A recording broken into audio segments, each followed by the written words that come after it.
where we had a lot of people around us taking care of us. And if it wouldn't have been for my brothers, there really would not have been a lot of stability. Because a lot of times my parents were out, my father was out, my mother was out, and we really didn't have a lot of traditionally what you would think of in a family unit. Emotions were expressed very differently. You know, in both sides of the family, it's very loud. We're very touchy-feely, we still hug and kiss, but it was sometimes very aggressive. And on my father's side, there was a lot of yelling, and he loved to yell, and there was all that instability that for a small child, there was fear, right? And then my father had developed an alcohol problem, so there was a lot of drinking sometimes. And when he drank, things were different because we were afraid, and there's nothing worse than to have a child be afraid. I think that's one of the worst things. Children should never have to feel that. You know, they should enjoy life, and you know, the innocence of children should continue for as long as they can. So for 12 years we were there. We were very close, good grades, good students, but I always had this itch. I couldn't stand still. So after 12 years, my father didn't want to work in the pasta factory anymore. They wanted to come back to the United States. So they started making plans, building a house in Miami. My older brother was full of life. He was one of those natural leaders. But this world was not big enough for him. You know, he passed when he was 27. But the short life he was here was probably 10 people's lives. No school could hold him. If he would have been in school in the United States, he would have been written up, ISP, detention, alternative school, God knows, YDC, who knows where he would have ended up. So my parents did what a lot of parents did. He went to military school, right? So back then, Riverside Military School had half a year in Hollywood, Florida, half a year in Gainesville. I think now they're only in Gainesville. So my brother went there. He got kicked out of there. You know how hard it is to get kicked out of military school? It's pretty hard to get kicked out of military school. So they were going to send him to New York Military Academy. And by then, you know, I was just ready to leave. And I told my parents, you know what, I'll go with him. You know, I'll go ahead and go a year ahead of time. So I was 13 years old, came to the United States to go to military school in New York. And I loved it. For the first time in my life, I felt a sense of security, of stability. I learned how to ride horses. I was in the troop. I became really good at riding and jumping. And they would take me to shows in Madison Square Garden, and I won a lot of ribbons. And it felt good. It gave me purpose. And my brother, unfortunately, didn't do so good. He was in trouble all the time. So at the end of the year, they were going to invite him to leave again, you know, and it was really hard. By then, the home in Miami was finished. So my parents said, come on down, you know, everybody come back home. And in my generation, it's a little different than your generation, we never said, no, Dad, I want to stay. Or no, Mom, I want to stay. We didn't do that. Mom and Dad said, come on down, so we packed our bags and, you know, we came back down. So about 20 years later, I told my mom that story. And she said, man, I wish you would have told me.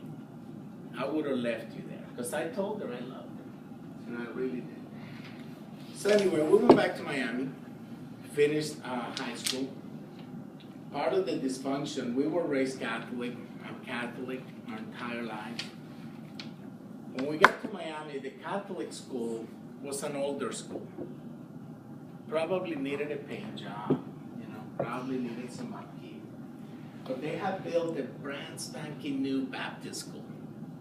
So my mom said, oh, we're going to put him in the new school because it's a pretty school. So, I mean, you know, Catholic, Baptist, there was, you know, a lot of differences there.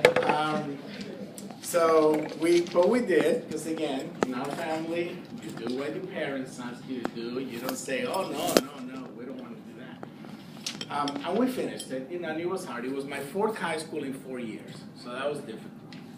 Every time, close to making friends, then you have to move. Close to making friends, then you have to move. But we did it. And after high school was my first impasse. See, my older brother didn't graduate high school. And in the Baptist school, first of all, we had to sign a contract. You don't dance, you don't drink, you don't smoke. My brother said, I dance, I dance. So he lasted, I think, 6 hours at the school. And he went to the public school, and he was there 6 months. And by then, he just, again, full of life. Some people, this world's just not big enough. And he was a natural leader. He had tons of friends. He lived a life that he would call me one day, and he was in London with Duran Duran, for those of you that know Duran Duran. Or he called me another day, and he was having drinks with Joe Jackson, Michael's dad. I'm like, how do you do that, right? But he was that kind of guy. He was that kind of guy. And so I graduated high school, and all of a sudden I realized I'm the first one in my family to graduate high school. To think about college, let me take that back. To think about college. My father graduated high school, but he didn't go to college. He got a factory. So I had no one to talk to about college. I didn't know there were counselors at the schools that helped me about this. I did get a couple of scholarships for soccer because I played soccer, but I didn't want to go because they were out of Miami. So I went to the community college, had no idea what to take. So my first semester was chemistry, chemical engineering, and soccer. Yeah, soccer. That was a class, which I didn't do very good at because I knew how to play it, but then they were asking me the measurements of the field and the goal. So until my next brother, because the first 3 brothers were 1 year apart. So my next brother graduates high school, so we convinced our parents to let us go to Florida State, 450 miles away. So my third brother, very studious, I found the fraternities. He was going to class. I was struggling with class. Not academically, I just wouldn't show up, right? So I decided to take the long way, which today I regret, because I did 2 years at Florida State. I wasn't getting anywhere, so my parents brought me back down to Miami. I went to University of Miami, 2 years University of Miami. I wasn't getting anywhere. So my father called me to his office and said, son, I paid for 4 years of college. You don't have a degree. Get out. If you want to go to school, don't pay for it yourself. So I did, right? But still, I wasn't committed. I wasn't ready. By that time, from 18 to 21, what I did is I started drinking a lot. And I started getting involved with the crowd that wasn't going to school. At the same time, I kept getting a lot of friends from Italy and a lot of friends from Colombia, and the expectation was go to the nightclubs, every night, just go out. So I started living that, and it wasn't getting me anywhere, and eventually I got arrested, and I came into another crossroad in my life, and it was either get help or go to jail. So by the grace of God, I was able to go to a hospital, and I got help. And my life started changing once again because I found my purpose again. And even though I had all these conditions of why I had to do certain things, I started feeling it in here. And I said, okay. So it was I finished my first degree because that's what the judge told me to do. So you gotta finish school. Basically, it was saying grow up. And the evidence was clear. A lot of the people I was hanging out with were dying, were ending up in prison. They were not good lives, right? So I ended up graduating, and then I wanted more. So I finished a master's degree in international business. But then I started working in a counseling center, and I fell in love with counseling. And I started being the office manager, then I started doing intake, And I said, you know what, I want to go to counseling. So I finished the counseling degree and the psychology degree.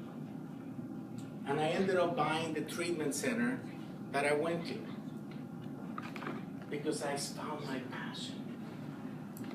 I started to see the vision that there wasn't enough counseling in the state.